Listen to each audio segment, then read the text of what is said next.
o governo editou uma medida provisória logo no começo da guerra, depois do início da guerra do Irã, que assustou o mercado. Uma tarifa de exportação de petróleo. Não é a primeira vez que o governo Lula III faz isso.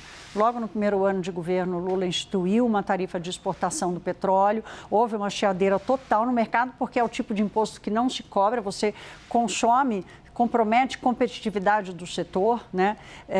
Isso acaba indo para o preço, mas diante da situação, da disparada do preço do petróleo, o governo achou por bem adotar esta medida. Mas ela gerou uma série de questionamentos e agora, mais ainda, ela foi reeditada, mesmo com o preço do petróleo voltando bastante dos patamares históricos e máximos, na verdade, que alcançaram no pior momento da guerra. Um desses fatores é exatamente a insegurança jurídica, um tema que a gente trata tanto aqui. Nós vamos receber agora o Fernando Franco, que é advogado, sócio do escritório Bichara Associados, para conversar um pouco sobre isso. Fernando, boa noite, bem-vindo ao Hora H. Boa noite, Thaís. É um prazer falar aqui no Hora H para os seus espectadores. Obrigada. Vamos lá. Fernando, a gente está num momento de discussão de transição do Brasil, né? O quanto que o mundo e o capital privado vai olhar para cá para tomar decisões de investimento. O que uma medida como essa, a cobrança dessa taxa de exportação, gera nessa segurança que o capital precisa ter para vir investir no Brasil? É uma sinalização muito ruim, né, Thaís? Quando a gente fala do setor específico do setor de petróleo, a gente está tratando de um setor que lida com ciclos de investimento muito longos, né? Até o óleo começar a ser extraído e gerar receita, passam-se cerca de 5 a 7 anos desde o início lá dos investimentos em exploração e desenvolvimento. Então, é uma análise muito prospectiva que se faz. As empresas que investem nesse setor, capital privado, eles precisam de estabilidade jurídica, regulatória, precisam ter segurança de que as regras do jogo não vão mudar de forma abrupta, como vem ocorrendo aqui, como você bem detalhou, desde 2023, né, em relação ao imposto de exportação. Então, quando esse instrumento passa a ser usado, sobretudo de forma corriqueira, a sinalização é péssima, é o aumento daquela percepção do risco Brasil, que tanto se lutou, né, para controlar, para mitigar. Isso impacta investimento produtivo e, claro, os investimentos que produzem aqui emprego, que geram empregos e arrecadação para o país, né? Porque a gente não pode esquecer que esse setor de exploração e produção do petróleo, ele gera arrecadação para o país em valores assim, de grande magnitude. A gente não está falando só do imposto de exportação, a gente está falando dos royalties, né, que é a parcela que cabe à União decorrente das receitas da exploração do petróleo. A gente está falando de royalties de participação especial, está falando da comercialização do óleo que a União recebe pelo regime de partilha, e está falando do imposto de renda, da contribuição sobre o lucro que essas empresas pagam.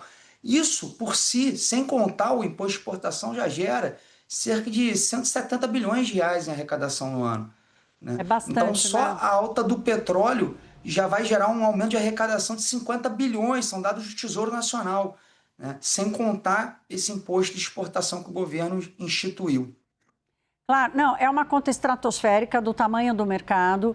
É importante lembrar da participação da Petrobras nisso, e a Petrobras está totalmente alinhada com o governo, então ela é a que vai mais pagar esse imposto, mas ainda assim não vai reclamar. Agora, do setor que consegue atuar no Brasil ainda nessa área, há uma reclamação muito grande também pela forma com que o governo adotou esse imposto, que foi via medida provisória. Como é que está a contestação desse processo? Explicando aqui brevemente, como você também destacou de forma muito feliz, Thaís, no início, o imposto de exportação ele foi criado para não ser usado, né? Aquela máxima de que não se exporta tributo. A gente quer, na verdade, incentivar que o produto brasileiro seja vendido no exterior e gere emprego e investimento aqui. Então, ele serve para situações muito específicas, né?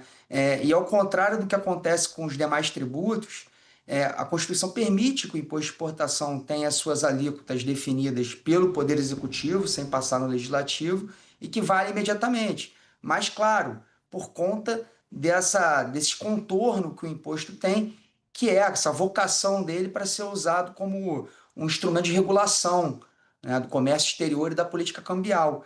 Nesse caso aqui, da MP editada em março, o que gera assim, o maior desconforto do setor é que ele foi criado para ser cobrado imediatamente, sem nenhuma margem para que as empresas se programem e absorvam os impactos desse imposto. E isso fica muito claro, o Poder Executivo vem usando esse imposto para gerar arrecadação, né? Ele não está utilizando com essa finalidade regulatória de intervir no comércio exterior e no mercado de câmbio, na política cambial.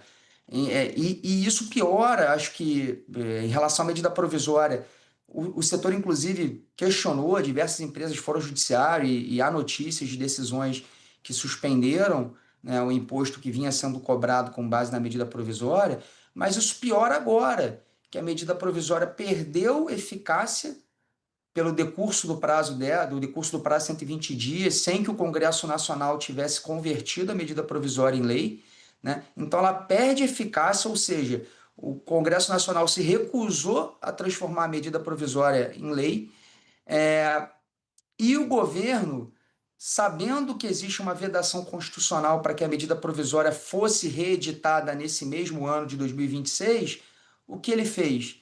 Editou uma resolução da CAMEX, que é um órgão que regula o comércio exterior e é vinculada ao Ministério do Desenvolvimento e Indústria. Então, sim, para driblar essa vedação e passar por cima da decisão soberana do Congresso, o governo reeditou o imposto por meio de um ato que tem uma hierarquia inferior à medida provisória, uma mera resolução administrativa. E isso, de fato, é causa espécie, é uma afronta à decisão do Poder Legislativo sobre esse tema. Mas tudo indica que, enfim, dificilmente o governo vai voltar atrás, ainda mais porque essa arrecadação toda ajuda, de alguma forma, a quantidade de programas e de bondades que o governo adotou neste ano. Fernando, nós conversamos com o Fernando Franco, que é sócio do escritório da Bichara Advogados. Fernando, muito obrigada, um abraço para você, volte sempre. Obrigado, Thaís, boa noite. Um abraço. Boa noite.